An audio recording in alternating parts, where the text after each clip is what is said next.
1947 तक देश अंग्रेजों का गुलाम था, आज देश अंग्रेजी दवा का गुलाम है। देश को अंग्रेजों से आज़ादी दिलवाने के लिए हजारों फ्रीडम फाइटर्स ने अपनी आहुति दी, लेकिन उनमें से मुख्य नाम है चंद्रशेखर आज़ाद और बाल गंगाधर तिलक का। आज 23 जुलाई उनकी जयंती है और उनकी जयंती में उनको याद करते हुए हमें और आपको अपना फर्ज निभाना है। देश को तो उन्होंने आज़ादी दिला दी 1947 में, लेकिन अब समय आ गया है कि अंग्रेजों के गुलामी के बाद अंग्रेजी दवाई के गुलामी से हमें आज़ाद होना है।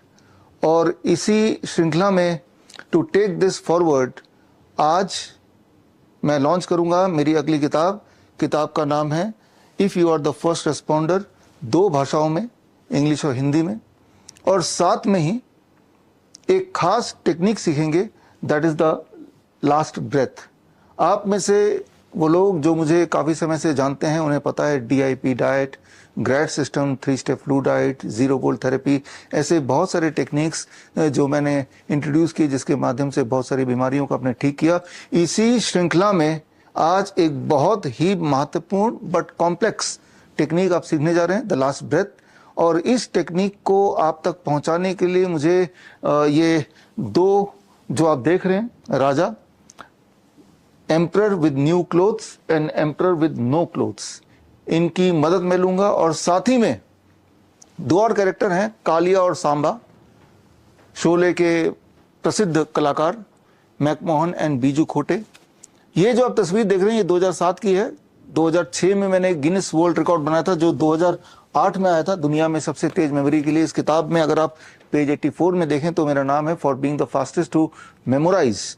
तो उस वक्त मुझे लगा क्यों ना ये टेक्निक छोटे बच्चों को सिखाया जाए और वो आसानी से सीख पाए, इसलिए एज ए कैरेक्टर मैंने कालिया और सांबा को यूज़ किया, ताकि उसके बहाने उस कैरेक्टर को इमेजिन करके बड़े बड़े चीज़ों को कैसे याद करना है, उसके लिए एक किताब उस वक्त लॉन्च की थी, तेरा क्या होगा कालिया। लेकिन आज फिर उस वक्त मुझे पता नहीं था कि इन्हीं दोनों कैरेक्टर का मुझे इस्तेमाल करना पड़ेगा, लेकिन इस बार जो इस्तेमाल करूंगा मैं इन दोनों कलाकारों का, उसका मकसद कुछ और है। मकसद है उन्हीं छोटे बच्चों को, यानी कि स्पेशली 9 साल से 14 साल के बच्चों को किसी न किसी षड्यंत्र से बचाना। एक ऐसा षड्यंत्र जो इस वक्त चल रहा है जबकि आप ये लेक्चर देख रहे हैं। तो खैर, ये 2 कैरेक्टर के अलावा यहाँ पे 2 अजीबोगरीब चीजें हैं मेरे पास जिसका इस्तेमाल हम करेंगे, और इनके इस्तेमाल से द लास्ट ब्रेथ के कुछ टेक्निक्स हम जानने की कोशिश करेंगे। और इसके अलावा मैं अभी सबसे पहले इंट्रोड्यूस करूंगा 2 खास मेहमान, 2 खास पेशेंट के study, heart patient and cancer patient. अब देखिए, ये कैंसर पेशेंट का प्रोफाइल है जिनको डॉक्टरों ने बोन मैरो ट्रांसप्लांट के लिए बोल दिया था, जिंदगी भर कीमोथेरेपी, रेडिएशन पे रहने के लिए बोल दिया था। इन्होंने किस तरह से अपना पीछा छुड़वाया इस तरह के षड्यंत्र से, और किस तरह से अपने आप को पूरी तरह ठीक किया। ठीक हुए भी इनको 5-6 साल हो गए हैं और इनकी कहानी हम सुनेंगे। और इसके अलावा एक और पेशेंट है वृंदा अरोड़ा, 15 साल की, जिसको बोल दिया गया था कि हार्ट ट्रांसप्लांट करो नहीं तो बच्चा मारा जाएगा, ऐसा उनके पेरेंट्स को बोल दिया गया था। तो वृंदा अरोड़ा से मिलेंगे अभी, वृंदा अरोड़ा के फादर एंड मदर से मिलेंगे।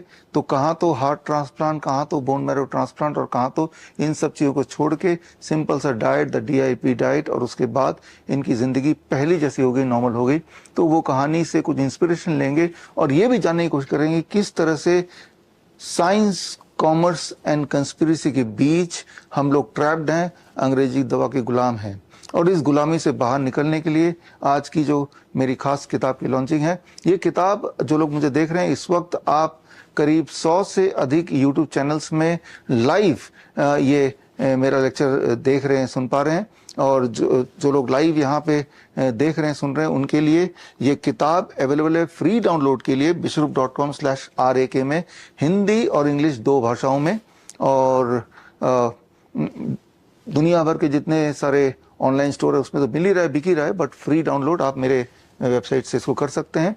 और इसको पढ़ने के बाद आपको पता चल जाएगा कि दुनिया के बड़े से बड़े मेडिकल इमरजेंसी में भी आप घर के रखे हुए मामूली चीज़ों से अपना इलाज कर सकते हैं, अपने आप को पूरी तरह ना केवल ठीक कर सकते हैं बल्कि जो उम्मीद आप हॉस्पिटल में करते हैं कि वहाँ जाके जो सहूलियत मिलेगी उससे कई गुना ज़्यादा बेटर आप हो सकते हैं। तो फिलहाल पहले मैं आपको मिलवाता हूँ 2 खास पेशेंट केस स्टडी से, और सबसे पहले मैं बुलाता हूँ मिस्टर वली को।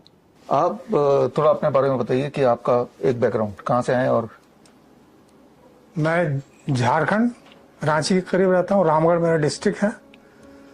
मैं कोल इंडिया में सर्विस करता था और 2012 फरवरी में रिटायर कर गया।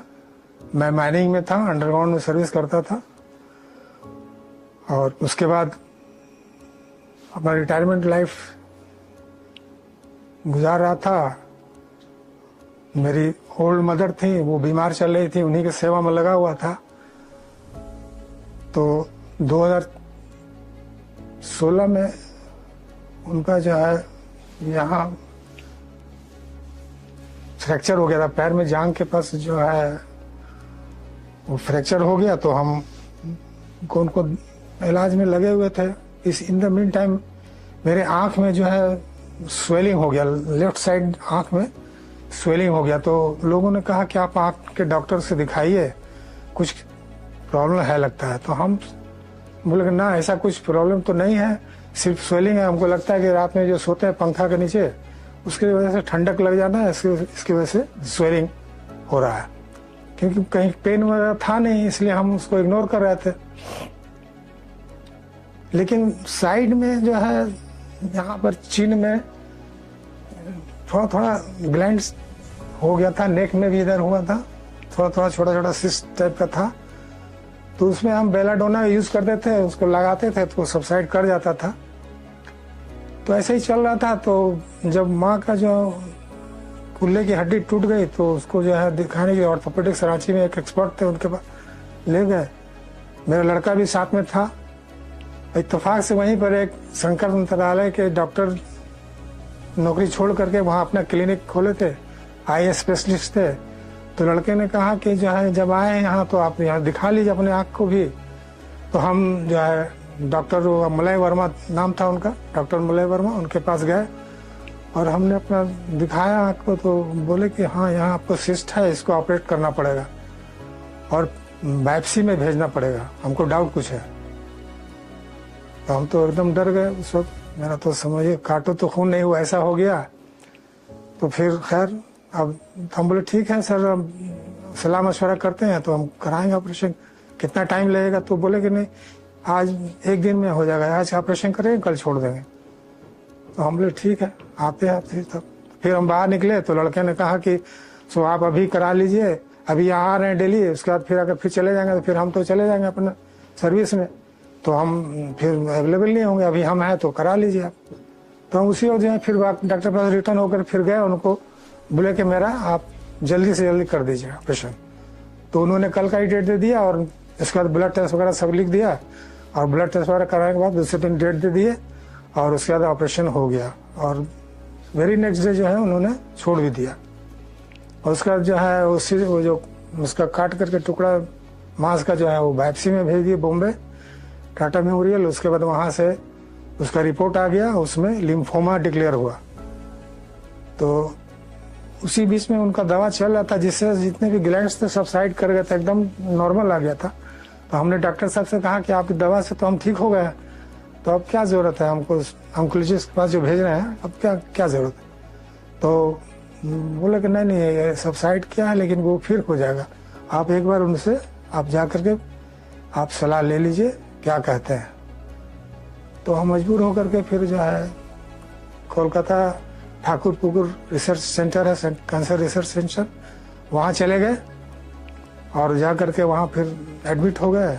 एडमिट होने के बाद जो है सारा टेस्ट हुआ, बहुत तरह का टेस्ट हुआ, बहुत पैसा भी खर्चा हुआ।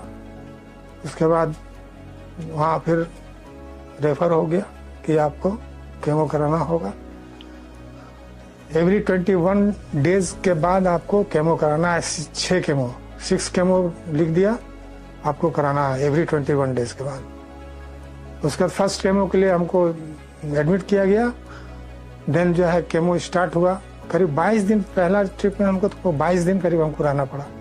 सारा टेस्ट होने के बाद हमको केमो हुआ और उसमें हमको करीब 1 लाख से ज़्यादा खर्चा हो गया पहला केमो में। बहुत कॉस्टली था।